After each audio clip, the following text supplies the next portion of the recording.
ہم نے پھر کراچی کا بھی دیکھا, ہم نے پھر کوئٹہ کا بھی دیکھا. اس میں فرق کیا تھا؟ اس میں فرق یہ تھا کہ گجرانوالہ میں میاں صاحب نے فوج کے جو 2 افسران تھے اس کے نام لیے. کراچی میں پھر ہم نے دیکھا کہ انہوں نے نام نہیں لیے, اشاروں سے کام چلانے کی کوشش کی گئی. اور پھر ہم نے کراچی ہوٹل کا واقعہ دیکھا. کوئٹہ میں ہمیں ایسا لگ رہا تھا کہ اب وہ پھر نام لیں گے, اور انہوں نے لیے بھی. اب پشاور سے پہلے انہوں نے سوات میں میاں صاحب نے جو تقریر کی وہ بھی سخت تقریر تھی. لیکن اس دوران ہم یہ دیکھ رہے تھے, اور میڈیا کے ہمارے جتنے بھی جرنلسٹ ساتھی ہیں وہ یہ پریڈکٹ کر رہے تھے کہ پیپلز پارٹی کے ساتھ بات ہو گئی ہے, گلگت بلتستان میں وہ جیت جائیں گے, گلگت میں ان کی حکومت ہوگی, سندھ میں ان کی حکومت ہوگی, تو یار وہ کیوں الیکشن کی طرف جائیں گے. اور ان کو یہ خدشہ بھی ہوگا کہ ایسا نہ ہو کہ الیکشن ہم کر لیں اور یہ جو رئیس ہے جو ہمیں پاور دیا گیا ہے اس سے بھی ہاتھ ہم دھو لیں. اور نون لیگ کی اور جے یو آئی کی اس کا یہ مسئلہ تھا کہ ان کا تو کچھ ہی اسٹیک نہیں ہے, وہ تو حکومت میں بھی نہیں ہے, اپوزیشن تو سرے سے ہے ہی نہیں. مولانا صاحب خود آؤٹ ہیں, میاں صاحب ملک سے باہر ہیں, تو ان کے لیے تو ون ون سچویشن ہے. اگر گڑبڑی پھیلتی ہے وہ جیتتے ہیں, اگر گڑبڑی نہیں پھیلتی یہی سیٹ اپ رہتا ہے تو ان کا تو نقصان ہوتا ہے. لیکن جو پہلے سے ہی ان کا نقصان ہے وہ تو پاور میں ہی نہیں ہے. لیکن ساتھ میں پیپلز پارٹی کو جو رہی سے ہی ان کے پاس طاقت ہے اس سے بھی وہ ہاتھ دھو لیں گے. اب آتے ہیں پشاور میں. پشاور میں کیا ہوگا؟ پشاور میں میرے خیال میں ایک تو آپ سے بھی ہم بات کریں گے, پی ڈی ایم ایک فیکٹر ہے. محسن داوڑ اب شریک ہوتے ہیں پی ڈی ایم کے پلیٹ فارم سے, وہ خطاب کرتے ہیں, لیکن مجھے نہیں لگتا کہ پی ڈی ایم کا جو ورکر ہے وہ اس پلیٹ فارم پہ آئے گا. ہاں محسن داوڑ بھی خطاب کرے گا. اس کے علاوہ ہم اب پیپل پارٹی, لوگوں کی نظر ہوگی پیپل پارٹی کے اوپر کہ اب وہ کس طریقے سے ڈیل کرتے ہیں, کیونکہ ایک تاثر یہ تھا کہ پیپلز پارٹی کے ساتھ ڈیل ہو گئی اور وہ گلگت بلتستان پہ ان کو رضامند کر دیا جائے گا, اور اب وہ ویسے ہی نارمل رہیں گے بیلنس قائم کرنے کے لیے. اور جیسے کہ بلال زرداری نے کہا تھا کہ دے دیا کہ جی ہم تو نام نہیں لیتے ہیں, اور وہ نام لیتے ہیں, ہم ان کی مخالفت بھی نہیں کرتے, اپنا اپنا نظریہ ہوتا ہے, اپنا طریقہ ہوتا ہے, لیکن اس کو کمزوری قرار دیا گیا تھا. تو اب اگر پیپلز پارٹی سخت لہجہ اپناتی ہے, کھل کر آتی ہے اور اپنی کشتیاں جلا لیتی ہے جس طریقے سے نون لیگ والوں نے کی ہیں, تو میں سمجھتا ہوں کہ پشاور کا جو اجتماع ہوگا وہ ایک مضبوط اجتماع ہوگا, اور پہلی دفعہ ہمیں سارے پر ایک پیج پر نظر آئیں گے. وہ جو کہتے تھے کہ مولانا, آپ نے بات کی پشتون تحفظ موومنٹ کے نام لیا آپ نے محسن داوڑ کا, تو مجھے نہیں پتا ابھی تک کہ ان کو, چونکہ وہ 11 جماعتوں کے علاوہ یہ 12ویں طاقت ہے, تو وہ پی ڈی ایم کا حصہ تو نہیں ہے پشتون تحفظ موومنٹ. ان کو بلایا ہے دوبارہ کہ نہیں بلایا ہے؟ دیکھیں ڈیفینیٹلی ان کو اپروچ کیا گیا ہوگا.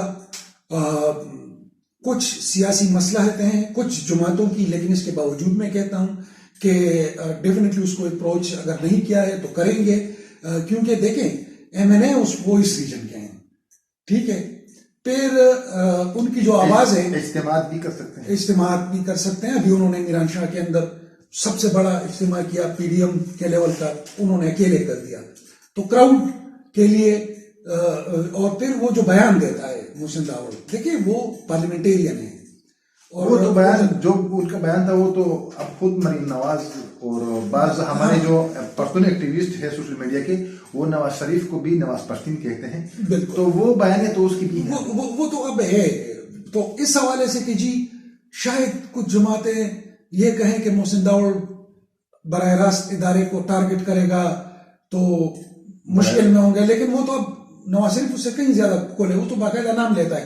محسن داوڑ نے تو ابھی جی او سی کا نام لیا ہے نا میران شاہ میں, اس سے پہلے تو وہ اشاروں کے نائوں سے اور پارلیمانی انداز میں اتنا سخت لہجہ نہیں تھا بالکل جس تک نواز شریف کا ہے. اور ابھی سوات میں ہم نے دیکھا ہے کہ وہ اس سے زیادہ سخت تھا, جو گجرانوالہ میں تھا یا پھر کوئٹہ میں تھا, اس سے کہیں زیادہ. مریم نواز بھی اب میں نے کہا نا کہ اب انٹرسٹنگ ٹوسٹ یہ ہوگی کہ پیپل پارٹی بھی اس لائن میں شامل ہوتی ہے کہ نہیں. 1 2 یہ کہ مرکز کے اوپر کیا دباؤ بڑھتا ہے, اور سب سے اہم کہ اجتماع ہو جاتا ہے, لوگ تتر بتر ہو جاتے ہیں, گھروں کو چلے جاتے ہیں, جو کمیونیکیٹ کرتے ہیں کہ بھئی تمہاری مہنگائی کیوں ہوئی, تمہاری اقتصادی حالت کیوں خراب ہے, کس طریقے سے خراب ہے, لوٹ مار کا سلسلہ کیسے جاری ہے, تم لوگوں کے ساتھ کون سا ہاتھ ہو رہا ہے تم لوگوں کو, اور سب سے اہم چیز میڈیا پر بندشوں کا عوام کے اوپر کیا اثر پڑ رہا ہے. کہ میڈیا ایک اکثریت عوام کی ایسی ہے کچھ حد تک کہ وہ چاہتی ہے کہ میڈیا کے اوپر پابندیاں لگی رہیں, لیکن حقیقتاً میڈیا کی پابندیاں ایکچولی عوام اپنے لیے راستے بند کر رہے ہیں. تو اس میسج کو عوام کو کنورٹ کرنا, مطلب جتنے کراؤڈز ہوئے ہیں, چاہے وہ گجرانوالا کا کراؤڈ تھا, چاہے وہ کراچی کا کراؤڈ تھا, چاہے وہ کوئٹہ کا, اگر ایسا کراؤڈ میڈیا کے لیے نکلنا چاہیے تھا. صرف 1 پوائنٹ ایجنڈا, اتنے لوگ نکلتے کہ بھئی چینلوں پر جو بندش ہے, چینلوں کے مالکان جو بلیک میل ہو رہے ہیں, چینلوں کے جو رویے ہیں, چینلوں میں جو نان پروفیشنل لوگ آئے ہوئے ہیں, ہمیں انڈیپینڈنٹ میڈیا چاہیے, ہمیں ہر حال میں چاہیے, اور میڈیا کو ڈکٹیشن ہم نہیں مانتے. جس وقت عوام اس اتنے کراؤڈ کے ساتھ صرف 1 پوائنٹ ایجنڈا, کیونکہ ایسا ہوا ہے امریکہ میں, امریکہ کا جو کانسٹیٹیوشن ہے, جو آئین ہے, ان کا آرٹیکل 1 ہی میڈیا کی آزادی ہے, فریڈم آف اسپیچ ہے, ان کو پتہ ہے نا. اچھا, اب یہ مختصر بتائیے مجھے, اب کیا سمجھتے ہیں کہ جو آج ہم نے جن سے باتیں کی, آپ نے جتنی مجھے کی, وہ کہہ رہے ہیں کہ لاکھوں لوگ ہوں گے, لاکھوں لوگ آئیں تو اس کا کیا امپیکٹ ہوگا, نہ آئیں تو کیا امپیکٹ ہوگا؟ میرا خیال ہے کہ اب تو نہیں, لیکن گزرتے وقت کے ساتھ ساتھ یہ لاکھوں لوگوں کا جو امپیکٹ ہے نا, یہ ختم ہو جائے گا.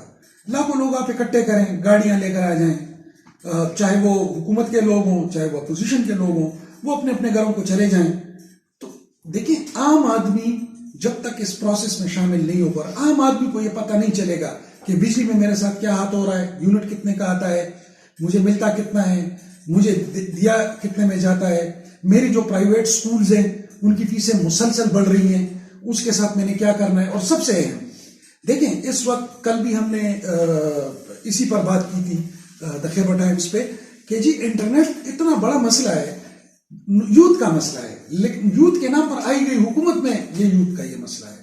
پھر اس کے بعد روزگار آپ نے دینا ہے, ایک ڈیٹا کوئی بھی پالیٹیشین یہ نہیں بتاتا ہمیں, نہ ان کے پاس ڈیٹا ہے کہ جی اتنے لوگ, یہ حکومت جب سے آئی ہے اتنے لوگ, ایگزیکٹ یہ نمبر وہ چاہے 2755 ہیں, 2,82,200 ہیں, جتنے بھی ہیں, کہ جی اتنے لوگ فارغ ہو گئے ہیں. ایسا کوئی ڈیٹا نہیں ہے. آپ یقین مانیں, ہمارے جو پولیٹیشین ہے, میں اسی وجہ سے کہہ رہا ہوں, لاکھوں کراؤڈ, کوئی یہ سوال نہیں کرتا کہ جی 2008 سے آپ کہہ رہے ہو کہ 70,000 پاکستانی دہشت گردی کے خلاف جنگ میں شہید ہو گئے. یار یہ 70,000 کب بڑھیں گے نہیں, اس کے بعد یہ 2008 سے تو زیادہ دہشت گردی ہوئی ہے. یہ مشرف کے دور سے کہ جی 70,000 پاکستانیوں نے جانوں کا نظر, آج بھی کوئی ڈیٹا ان کے پاس نہیں ہے کہ ایگزیکٹ کتنے لوگ شہید ہوئے ہیں اور کیسے شہید ہوئے ہیں. ایکچوئل جو عوام ہیں وہ, میں نے کہا نا کہ مولانا صاحب کی اپنی فین فالوئنگ ہے, فین مطلب اس دور کے اندر جب تک آپ پالیٹیشین, آپ کسی کی بھی فین ہو سکتے ہیں, 2 لوگوں کے آپ فین نہیں ہو سکتے. ایک صحافی کا آپ کو فین نہیں ہونا چاہیے, کیونکہ صحافی سے آپ سوال کریں گے, صحافی کو آپ کرٹیسائز کریں گے, اس کے اوپر عوامی چیک ہوتا ہے. تو صحافی کا فین میں نہیں مانتا کہ جی میں فلاں صحافی کا فین ہوں. فین تو اندھا فالوئنگ کو کہتے ہیں.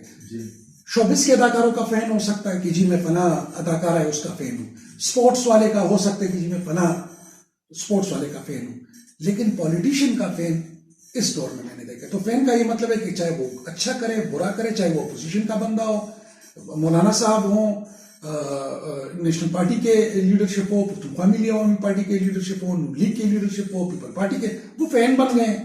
تو جب آپ اس کو فین کی طرح دیکھتے ہیں, اندھا اس کے اوپر اعتماد کر لیتے ہیں, تو اس کو آپ کریٹیکل نظر سے کب دیکھیں گے؟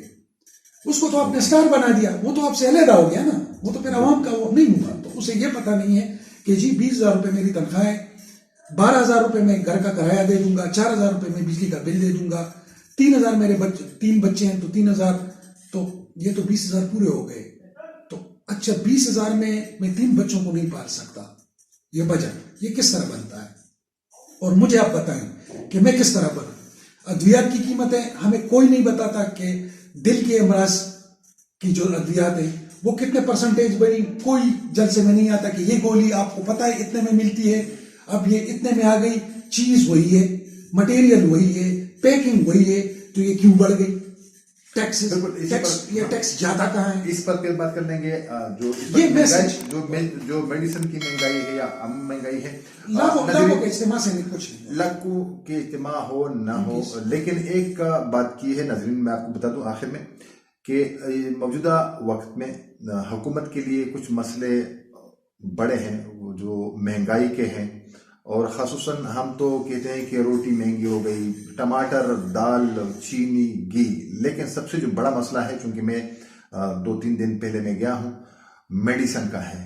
تو اس وقت حکومت کے خلاف جب اجتماعات ہو رہے ہیں تو اس میں 80% وہ ہم مہنگائی کی یا روٹی ٹماٹر والے مہنگائی سے لوگ تنگ آ کر آئیں گے اس جلسے میں، اور یا سب سے زیادہ جو میں دیکھ رہا ہوں کہ اس وقت سب سے جو المیہ ہے اور سب سے پریشان کن صورتحال ہے، چونکہ میرے اوپر کچھ سفید ڈاٹس یہاں پر آئے ہیں جس سے چیک اپ کرنے کے لیے میں ڈاکٹر گیا ہوں، اور اس ڈاکٹر نے مجھے ٹکا لگایا ہے 6,500 روپے کا، تو وہ پہ بھی میں نے برداشت کیا ہے۔ لیکن بہت سارے لوگ ایسے ہیں جس طرح کہ فخر کا کاخیل کہہ رہے ہیں کہ اگر ایک بندے کی 20,000 روپے تنخواہ ہے، جو ہماری ہے اس معاشرے میں زیادہ تر یہی لوگ ہیں 20-30 ہزار روپے والے ہیں، تو اس میں گھر کا کرایہ، بچوں کی فیسیں، 3 وقت کا کھانا، اور ڈاکٹر کی اگر بات آ جائے فخر کا کاخیل، بجلی کا بل، گیس کا بل تو بڑا مسئلہ ہے۔